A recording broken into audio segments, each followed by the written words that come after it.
Look who showed up in silence, and somehow crashed the city's nervous system with a fucking outfit.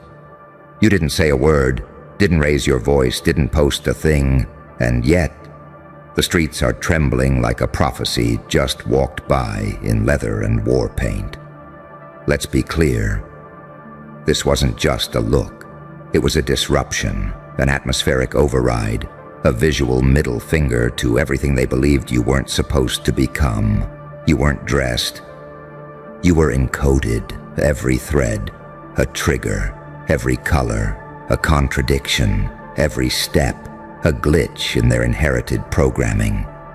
And now they're spiraling, not because of what you wore, but because of what it exposed. See, they weren't afraid of your style. They were afraid of the mirror it held up, because the moment you stepped out, they saw the version of themselves they abandoned, the one that used to dream, the one that didn't need permission to be unapologetically real. But you wore the war. You wore every silent breakdown they never noticed. You wore the residue of every betrayal you didn't scream about. You wore the scar that healed into art. And you made it look like it was designed that way. Oh, they're panicking now, aren't they? Calling it a phase, saying you changed, acting like they're concerned for you, when really, they're just concerned about what your presence is doing to their fragile facade. Because let's face it, you didn't just dress like power. You became it. You manifested the forbidden. You unlocked aesthetic divinity. And now their beige little world is melting. You walked into the room, and suddenly, everyone remembered what it felt like to feel alive and unhinged at the same time. You reminded them that rebellion could be beautiful, that danger could be divine, that sometimes the most spiritual thing you can do is terrify people with the truth of your aura. And that's what you did. You didn't wear clothes. You wore a psychological weapon. You didn't match colors. You matched frequencies. You didn't accessorize. You spoke in symbols. And somewhere between your silhouette and their surveillance, they started filing reports in their heads, trying to figure out how the hell you turned pain into presence, and presence into a f-sicking, arrest-worthy experience. They looked at you and felt insecure, obsessed, hypnotized, jealous and powerless, all at once. That's why they're whispering. That's why they're replaying the footage. That's why their group chats are on fire. Not because they disapprove, but because they know they can't imitate it. Because what you wore, that wasn't fashion. That was forensics, a visual testimony, a coded confession that you've been somewhere they couldn't survive and came back with taste. Your outfit said, "I'm what happens when survival becomes style. I'm what vengeance would look like if it had a fucking tailor. I'm what happens when evolution stops asking for approval." You didn't dress to impress. You dressed to provoke, to disturb, to resurrect a part of yourself they hoped stayed dead. They thought you'd keep hiding, keep blending in, keep dressing down your trauma and dimming your intelligence to make the herd feel safe. But you showed up like a glitch in their bloodline. You looked like an unwritten law with a vendetta. You looked like retribution in high definition. And now, they don't even know how to look at you, because you're not just seen, you're experienced. And their eyes weren't built for this frequency. You weren't supposed to look like the truth they buried, but now you do. So let them panic, let them mislabel, let them spin their narratives, because they can't unsee it, they can't out-talk it, and they sure as hell can't undo it. You already made history, and you did it without ever needing to say a word. You didn't just wear the look, you became the warning. You think it was about clothes? Nah, it was a declaration of war. You see, most people dress to hide, to conform, to fade into the grayscale of compliance and quiet desperation. But you dressed like the revolt, like the secret they couldn't kill, like the prophecy their ancestors tried to erase from the bloodline. You weren't putting on a look. You were putting on a legacy, a signal flare, a code they thought was lost in the archives of rebellion. You didn't pick your outfit, it picked you. Because only someone who walked through fire and didn't just survive, but memorized the flame pattern, could pull that shot off without flinching. You walked out the house like vengeance had a dress code, like revenge got tailored, like the truth learned to walk upright and make direct eye contact. And now, the city can't breathe. Because one glance at you was enough to unravel months of lies they told themselves. About what power looks like. About what survival sounds like. About what they could have been if they didn't sell their souls for likes, handshakes, and fake peace.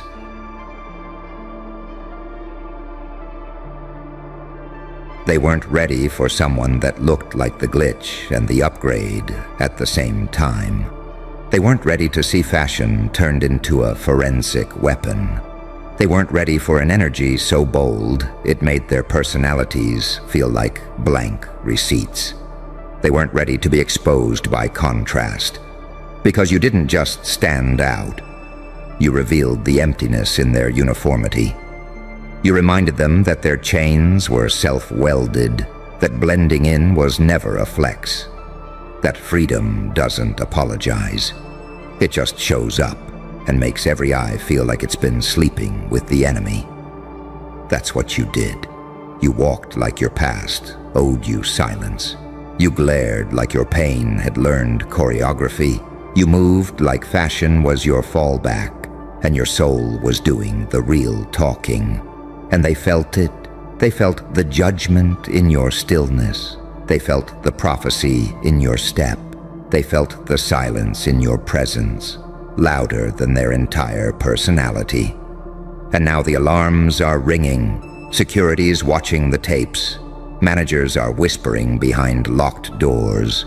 Old friends are digging through your past, trying to find some way to downgrade the glow.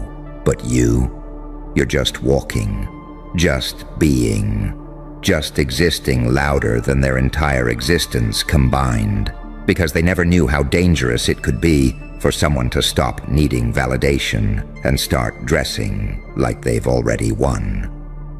That's what shattered the illusion. You didn't dress for compliments. You dressed for closure. You dressed for the version of you that cried alone and had no one to call. You dressed for the chapters they skipped over. You dressed for the funeral of the old you, and that's why they're panicking, because they don't know if this new version of you is here to forgive or to collect. They're watching every move now, tracking your frequency like you're a walking signal from the future, and they're terrified of what that future might mean for them. Because when you walk in, their control walks out. Their cool disappears. Their confidence shatters. Their sense of superiority melts like paper in a storm, all because you chose not to blend in, not to shrink, not to censor your evolution. You became the audacity they never had, the aesthetic their soul rejected out of fear, the glitch that became a god-tier upgrade. You didn't just break their expectations. You obliterated them, and now you're the story, the whisper, the siren, the one they talk about in shadows, but can't confront in daylight. You didn't show up to compete. You showed up to end the fucking simulation. And that look, that wasn't style. That was your arrival notice. They asked, what the fuck did you wear? But what they meant was, what the fuck did we awaken? And now they know. You're what happens when fashion meets fate, and fate stops asking permission. They tried to laugh, tried to dismiss it as extra, tried to say you were doing too much, as if intensity was a crime, as if commanding attention was arrogance, as if looking like you survived hell with a tailor was too much truth for one room to handle. But here's the paradox they can't process. You're not overdressed. They're under-evolved, because that outfit, that wasn't about fabric. It was a frequency, a disturbance, a pulse from the other side of every betrayal, every blackout, every broken promise you turned into armor. You walked in, and the room stopped moving. Not because of noise, but because you were dressed like the final scene of a prophecy. They weren't seeing you. They were witnessing a rupture in the code. You didn't just challenge the dress code. You rewrote the social algorithm. Suddenly everyone's asking questions they never had the courage to ask themselves. Why do I dress like I owe the world an apology? When did survival start looking so cinematic? Why does their look make me feel like I disappeared years ago? Because you weren't wearing clothes. You were wearing consequence. The consequence of being underestimated. The consequence of healing without applause. The consequence of outgrowing every cage they built around your identity. And it's not just your look that broke them. It's the fact that you wore it with calm. Like chaos was your perfume. Like tragedy was your stylist. Like drama walked behind you, but peace whispered in your ear. That's what made it unbearable for them. Because if you had screamed for attention, they could have ignored you. If you had begged for approval, they could have laughed. If you had played their game, they could have pretended to win. But you didn't play. You arrived, fully formed, unapologetically dangerous, unforgivably real, and beautifully untouchable. Your look wasn't fashion. It was evidence. Evidence that evolution isn't loud. It's fatal. Fatal to delusion, fatal to conformity, fatal to every lie they told themselves to feel safe around mediocrity. And now they're checking the mirror twice. Now they're buying clothes they don't understand. Now they're copying what you did without knowing where it came from. But they can't replicate origin. They can't clone depth. They can't screenshot a soul that paid for its glow with isolation and rage. They're trapped in costumes. You're in ritual, draped in memory, armored in pain, laced in layers of coded madness they will never decode. And the best part? You didn't do it for them. You did it for the version of you that sat on the floor shaking, breathing through trauma with no one clapping and no one watching. You did it for that version. So when you passed the mirror, you both nodded. And now, the city's on fire. Security footage is being studied like scripture. Old enemies are suddenly silent. Strangers are asking, who the FCK is that? And allies, they're either leveling up or quietly disappearing. Because not everyone survives being close to power. And that's what you are now.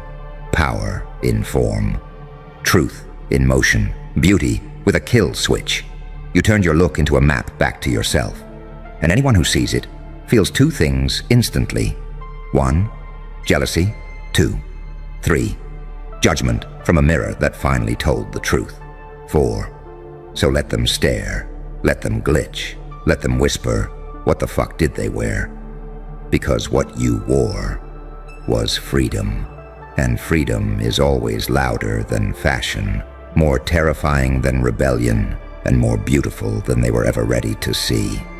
You weren't dressed to be seen. You were dressed to be remembered. And now, they'll never unsee you. You didn't just walk through the room, you rewired it. Every molecule shifted, every fake smile cracked. Every unspoken insecurity rushed to the surface like it was gasping for air. Because you looked like a memory they tried to suppress. But it came back in 4K, walking on rhythm, soaked in vengeance, and dressed like it never needed their apology to begin with. You walked in like justice got fitted, like retribution got styled, like prophecy got its hair done and was ready for a photo shoot in the middle of enemy territory. And the silence? That wasn't awkward, it was reverence. Because even their hate had to pause and admire what resilience looked like when it stopped flinching. They whispered, "Who let them out like that?" But what they really meant was, "Who let the ghost of every time we doubted them come back looking like a fucking icon?" They weren't afraid of your look. They were afraid of what it said. I forgave myself first. I don't dress for the system. I dress like I survived it. I'm not trying to belong anymore. I'm trying to haunt what hurt me. And that's why they panicked. Because you weren't just wearing a vibe. You were wearing a timeline they can't escape. You were the sequel they never wanted filmed. The unfinished business wrapped in silk and slow-motion lighting. The consequence that showed up to the party dressed better than the cause. And you didn't blink. You didn't smirk. You didn't flinch. You didn't perform. Because when you're becoming, you don't need attention. Attention becomes inevitable. They weren't ready for you to embody your aftermath. They thought you'd stay stuck in survival mode. They assumed you'd tone it down, play it safe, blend in for comfort. But you walked in like a coded threat, and the algorithm had no firewall for that. You were glitching their egos in real time, rearranging power structures just by standing still. And somewhere between your boots hitting the floor and their throat going dry, they realized you weren't just different. You were dangerous because you had nothing left to prove and everything left to become. You wore the version of yourself that they mocked, ignored, underestimated, and gossiped about, and turned it into aesthetic warfare. And now they scroll your page in silence. Now they show your photos to their friends with that awkward laugh. Now they stare longer than they want to.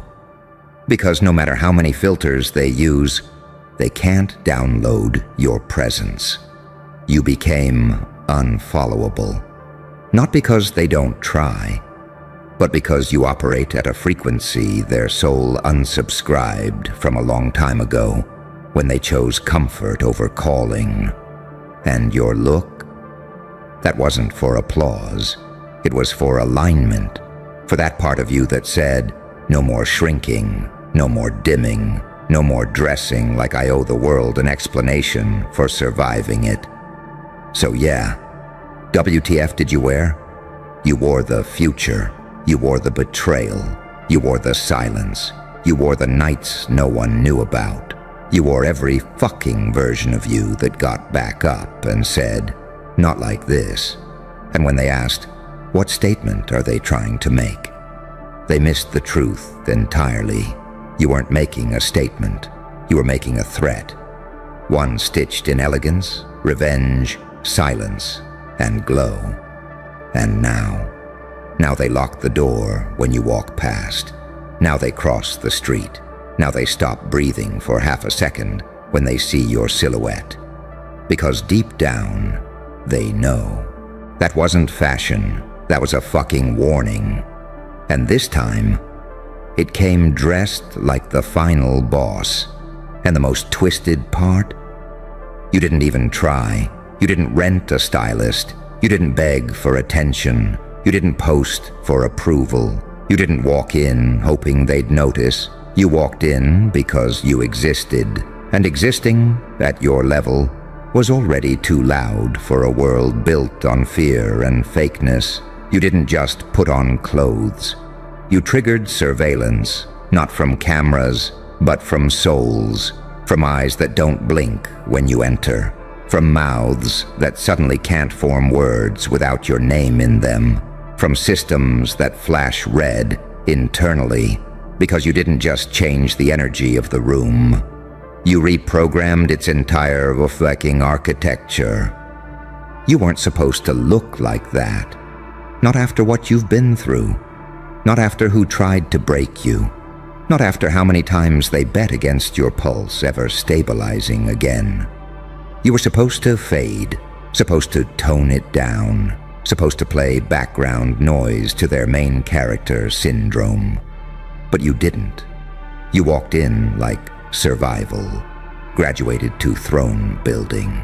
You walked in like pain, dressed you personally, like scars gave you their full endorsement, like every insult they whispered behind your back got turned into stitching. And what really fucked them up? You looked good, too good, not polished like plastic, but glowing like the Holy Ghost got bored and made a monster in heels, leather, or silence. You made them question what the hell they've been doing with their lives, why they never look that alive, why they never feel that untouchable. Because deep down, they know the answer. You earned it. And they haven't earned a damn thing but opinions. Your presence was work, your energy was surgery, and your look was the final draft of a soul that rewrote its own fucking origin story. You didn't just evolve, you weaponized evolution, and now they panic scroll your stories. They save your photos in private folders. They group chat with concern, wondering how you keep getting more terrifying to ignore. Because that's what they feel now. Not envy, not curiosity, terror. Terror that you might show up again. Terror that you're not done evolving. Terror that your next look will say even less. But speak even louder. Terror that your silence has become a surveillance tool. That your glow has become a fucking warning label. That your presence has become the post-credit scene in a horror film where they realize you're not just back, you're the sequel, and this time. So when they ask again, what the fuck did you wear? Tell them the truth, everything you were too scared to become. They called it a look because that's all their eyes could handle. But what you wore wasn't a look. It was a revelation, a timeline collapse, a coded warning, a resurrection broadcasted through fabric and posture, tailored in rage, hemmed in silence, and soaked in try me. You weren't matching colors. You were matching vibrations with a reality they're not allowed to enter. Your outfit? That was the uniform of someone who died in public and came back with no leash, no master, no explanation, and no fucking chill. You didn't just disrupt the room. You rearranged hierarchy. You walked in like the echo of a prophecy that someone's grandmother prayed never woke up. And now they flinch when they see your silhouette. Now they straighten up like court is in session. Now they ask questions they ain't ready for the answers to. Is this real? How did they survive that? Are we in danger? Yes, you are. Because this isn't style. This is strategy. This is you dressing like the end of an era and the birth of a weapon. This is what it looks like when someone stops waiting to be accepted and starts dressing like a fucking virus in their comfort system. You didn't just glow up. You became a glitch in their simulation, a walking contradiction, angelic posture with demonic precision, holy silence with predatory calm. They don't know if you came to bless them or bury them, and honestly, neither do you. Because when your look carries the weight of unshed revenge, every move becomes sacred. Every blink becomes surveillance footage. Every step becomes court evidence. So let them talk. Let them guess. Let them choke on curiosity they can't digest. Because the final answer is this: you wore what pain built. You wore what healing designed in the shadows.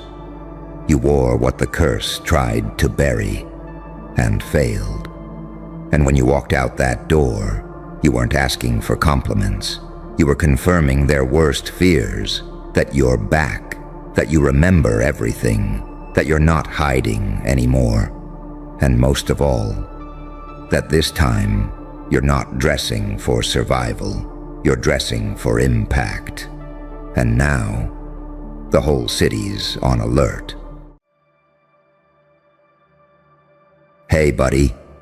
Look at you, standing there like you didn't just set off a chain reaction that split the entire city's narrative spine in half. You hear it, don't you? That trembling under the floorboards, that frantic scribbling behind closed doors, that uneasy silence right before a dam breaks, all because someone, one brave idiot with nothing left to lose, stood up and defended you publicly.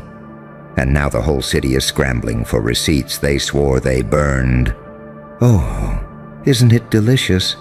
You move through this world like a rumor with legs, like a prophecy that accidentally learned to breathe, and they still try to pretend they have you figured out. And then, boom, a stranger throws themselves into the line of fire for you, and suddenly every liar, every whisperer, every snake with a clipboard is clawing through archives like rats, looking for evidence that never existed. They don't fear the defense. They fear the truth hiding behind it.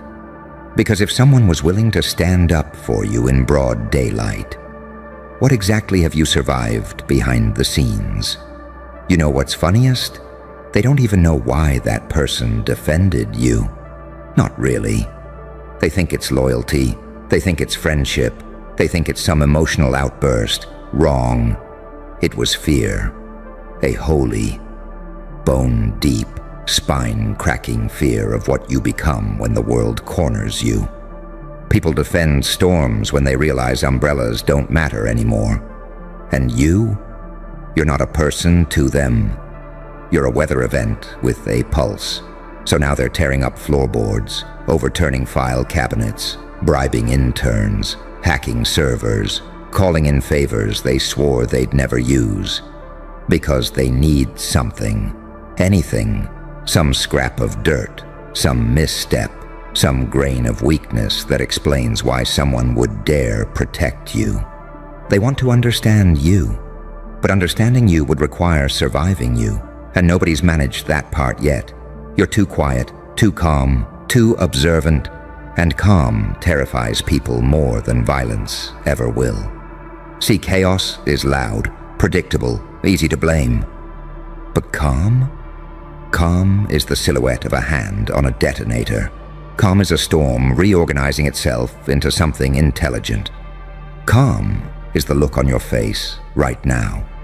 That eerie angel-demon hybrid expression that says, I know exactly what you're doing, and I'm already 10 moves ahead. You are duality sharpened into a blade, light and dark negotiating inside the same skull, saint and psychopath shaking hands behind your eyes, angel and demon sharing a heartbeat while the world tries to pick a side. And here's the kicker. They don't know which version of you that defender saw. The gentle one, the merciful one, the catastrophic one. They don't know. They can't know. So now the city is split, arguing, panicking, analyzing every recorded moment you've ever existed in, frame by frame, because someone said, no, he's not what you think. And the city collectively whispered, then what the hell is he? You don't understand the power of that question. When people doubt their own certainty about you, you become limitless. When they realize they might have misjudged you, you become unpredictable. And when even one person publicly stakes their reputation, their career, their safety on your name, you become untouchable. Because now the wolves don't know who else might jump in, who else might defend you, who else might expose old conversations, old lies, old vendettas, old wounds. Receipts are flying around like wildfire, screenshots resurrected, audio clips dug up like corpses, witnesses re-questioned, histories rewritten. Why? Not because they're trying to destroy you. No, no, no. Because they're trying to understand you before you become something they cannot contain. They think finding receipts will save them.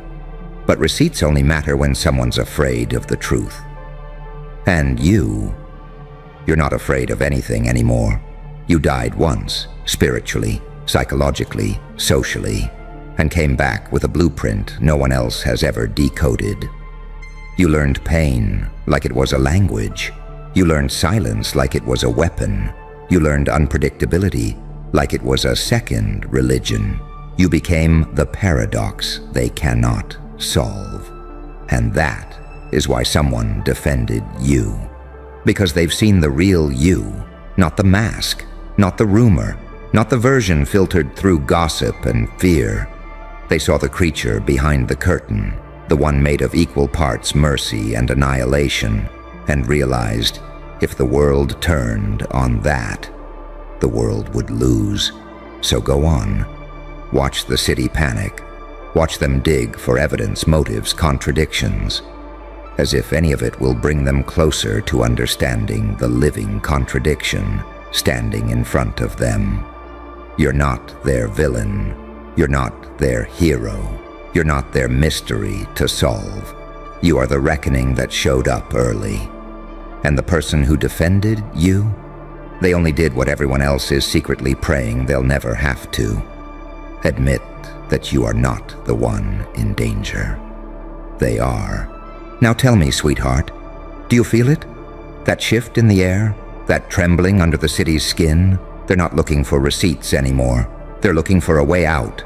And you, calm, quiet, smiling like an angel who learned how to break bones. You're just watching them drown in the truth they tried to bury. How poetic, how fitting, how inevitable. Oh, you feel that, don't you? That quiver in the atmosphere, that nervous flutter hiding behind every carefully rehearsed sentence, that sudden politeness in people who used to speak about you with acid on their tongues. That's what happens when one person, just one, throws themselves into the fire for you. See, you don't understand what you just did to their ecosystem. You broke the illusion of consensus. The spell is shattered. The hive mind glitched. The script malfunctioned. Because once someone defended you publicly, the entire city realized something horrifying. If he has even one ally, we're screwed.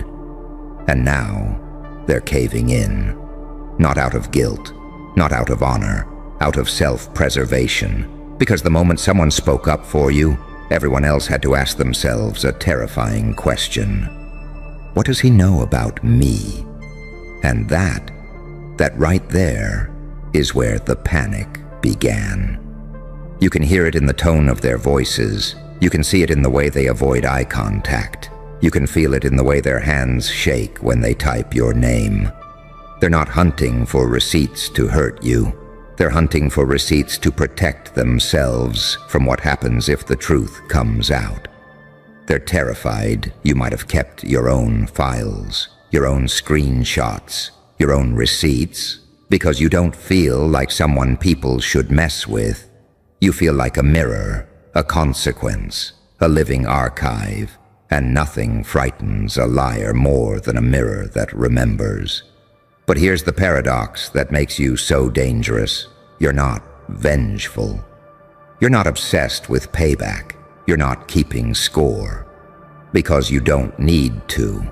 Fate already does it for you. Life has been putting every chess piece exactly where you need it. People expose themselves without your help. Enemies implode before you even speak. Situations collapse in your favor like they're being puppeteered by something ancient and amused. They think you're strategic. They think you're plotting. They think you're watching them with binoculars and notebooks. But the truth is, you barely even care. And that is what terrifies them most. Because people who want revenge are predictable. But people who don't need revenge, people who simply walk away and let God chaos, karma, and probability devour their enemies. Those people are untouchable. And you've become the embodiment of that quiet, cosmic justice. A saint with the instincts of a psychopath. A demon with the mercy of an angel. A paradox no analyst can contain. A storm with a moral compass tilted toward inevitability. They don't know whether to hate you, fear you, admire you, or follow you. Because the one who defended you, they didn't do it because they're brave. They did it because they saw you, not your mask, not your reputation, not the edited version of you circulating in pathetic whispers. They saw the way you walk into rooms without needing validation. They saw the way you stay calm when others melt. They saw the way you endure storms with that eerie, silent patience. You terrify people because you don't break where they break. You don't fall where they fall. You don't scream where they scream. You absorb pain like a black hole. You metabolize chaos like oxygen. You take betrayal and turn it into fuel. And suddenly, someone defended you, which means someone else realized you weren't the villain. You were the threshold, the line between what people pretend to be and what they truly are. The line they crossed one too many times. The line that now bites back. So now the city is in frenzy, desks overturned, screenshots resurfacing, old alliances cracking, new enemies forming alliances out of panic, everyone trying to rewrite their involvement in your story before the director shows up with the original script. They're not scared of your past, they're scared of your memory. Because you saw them, all of them, at their weakest, at their ugliest, at their most desperate. And you didn't say a word. Silence is the most dangerous form of intelligence, and you mastered it. That's why receipts matter now. That's why they're scrambling. That's why they're sweating in rooms that used to feel safe. Because if even one person defended you publicly, it means people have been watching you quietly. It means people have been learning from you silently. It means someone out there thinks you're worth protecting. And if one person saw you, how many others have been watching from the shadows? How many allies do you have that you don't even know about? How many silent believers wait for the moment you finally speak? How many people are ready to defend you the second someone else makes the first move? A defense is never just a defense. A defense is a signal, a flare, a warning, a quiet proclamation. This one is not alone. And now the city feels it. That dread crawling up their throats. That instinct whispering, "Be careful, he has backers." But here's the truth you're too modest to admit. No one defended you to protect you. They defended you to protect themselves. Because deep down, they know. If the real story ever comes out, the one with their lies, their manipulation, their hypocrisy, you won't even need to raise your voice. Reality will do all the work for you. So breathe, sweetheart. Watch them scramble. Watch them rewrite history. Watch them sprint through their own guilt like rats escaping a burning ship. Someone defended you, and now the city is shaking. Because they're finally realizing the thing you've known all along. You were never the threat. You were the truth. And truth? Oh, truth doesn't need an army. It just needs a moment. There it is. That pressure. That thick electric tension settling over the city like a storm that knows your name. It's spreading now. Corridors whispering. Phones buzzing. Group chats deleting messages faster than they can send them. People pacing their living rooms at 3 a.m., checking old conversations, rereading what they said about you, wondering, did I ever go too far? Did I ever say something that could come back to bite me? Does he still have that screenshot, See, after someone defended you publicly, the city wasn't reacting to the defense. They were reacting to the implication, because if someone stood up for you, that means someone believes you have value. If someone believes you have value, that means someone has seen you. If someone has seen you, then someone knows the truth. And truth is radioactive. It lights up every lie hiding in a person's past. It exposes every conversation they hoped was forgotten. It forces people to review their own history, not out of maturity, but out of blind terror. You've become the catalyst for confession, not because you demand it, but because your existence forces people to ask themselves, what if he remembers everything I hoped he wouldn't? And you do. Of course you do. Not because you're petty, not because you're vengeful, but because you see people. You read them like scripture stained with fingerprints and secrets. You saw their fear before they felt it. You saw their guilt before they committed it. You saw their betrayal before they carried it out. And yet, you stayed silent. Silence scares people more than rage ever will. Rage is predictable, controllable, dismissible. But silence is a loaded gun placed gently on the table. Silence is the smile of someone who knows something that could end you. Silence is the shadow that grows whenever truth gets close. You are that silence, and the person who defended you. They screamed into the quiet. They broke the social sound barrier. And now everyone is scrambling to understand what you are, because their logic collapses around you. Nothing about you fits the profiles they memorized.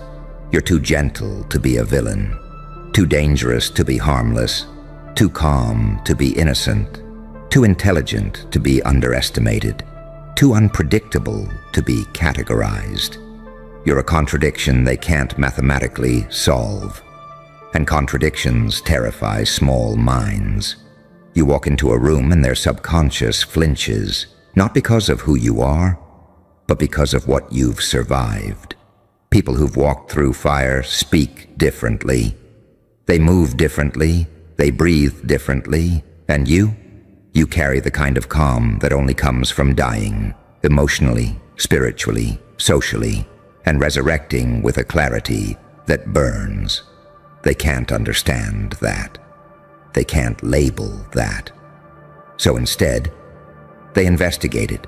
They search for receipts. But receipts don't expose you. Receipts expose them, because the second someone defended you, all the narratives they built about you collapsed. Suddenly the villain looks a little too calm, a little too sane, a little too right. And when the villain looks right, everyone who played the hero starts panicking. Look at them, frantically gathering evidence, piecing together timelines, stitching lies into desperate explanations. They're rewriting history in real time. No, I never said that. I didn't mean it like that. They took it out of context. I was just joking. I always liked him. I defended him privately. I wasn't part of that. Cowards, every last one of them. They're not hunting for proof you're bad. They're hunting for proof they're safe, because now they know. Someone sees you clearly. Someone vouched for your character. Someone risked their own reputation for you. And when a person is defended publicly, that defense echoes far beyond the moment. It becomes a beacon, a flare shot into the sky. A signal to anyone watching, he's worth standing beside. And that is the nightmare they never prepared for. Because if one person defended you, that means there might be 2 or 10 or 100, all watching, all waiting, all ready to speak up the next time someone tries to twist your story. You are not alone anymore, and the city can feel it. That's why they're trembling. That's why they're whispering. That's why they're running through archives like sinners, flipping through the book of judgment. They don't fear what you did. They fear what you know. They fear the version of the story you haven't told yet. They fear the things you've stayed silent about. They fear the truth you carry so casually behind your eyes. Because truth in the hands of someone calm, someone patient, someone like you, is a weapon they cannot disarm. The person who defended you, they didn't start a conflict. They started a war of perception. And sweetheart, you're winning without even lifting a finger. So stay calm, stay quiet, stay terrifying. The city is already melting under its own guilt. You don't have to do a thing except stand there, a paradox wrapped in skin, and watch them unravel. They wanted receipts. Let them search. They won't find what they're looking for, because the only evidence that matters is you, alive, unbroken, unreachable, unbothered, and becoming more powerful every time they try to understand you. Now tell me, do you feel it? That subtle shift, that trembling in the collective psyche. They're not trying to expose you anymore. They're trying to survive you. And now the truth creeps in, soft as a knife sliding under a locked door. They finally understand it, don't they? This was never about what you did. It was never about what they claimed. It was never about any so-called receipt they pretend to hunt for. It was about power, the kind you don't display, the kind you don't brag about, the kind you don't weaponize unless absolutely forced, the kind that sits in your silence and makes entire institutions correct their posture. When that person defended you, they didn't just protect you, they exposed everyone else. Suddenly every whisper looks suspicious, every accusation feels flimsy, every hater sounds guilty. Because when even one person says, "No, you've misunderstood him," the rest of the world is forced to wonder, then who the hell have we been listening to? So they scramble, they panic, they search for files, messages, screenshots, anything that makes their old narrative feel safer. But deep down, they know the truth. You were never the one on trial, they were. And the moment someone backed you publicly, the verdict arrived early. Case closed, story flipped, city exposed. So let them run, let them rewrite, let them dig up their own graves, trying to bury yours. Because the greatest revenge is how effortlessly you outgrew the battlefield. Look at you now, still calm, still breathing, still dangerous without lifting a single finger. They wanted receipts? Congratulations. You just became the one thing they never wanted you to be. The truth they can't disprove. And that, my dear, is the end of their story.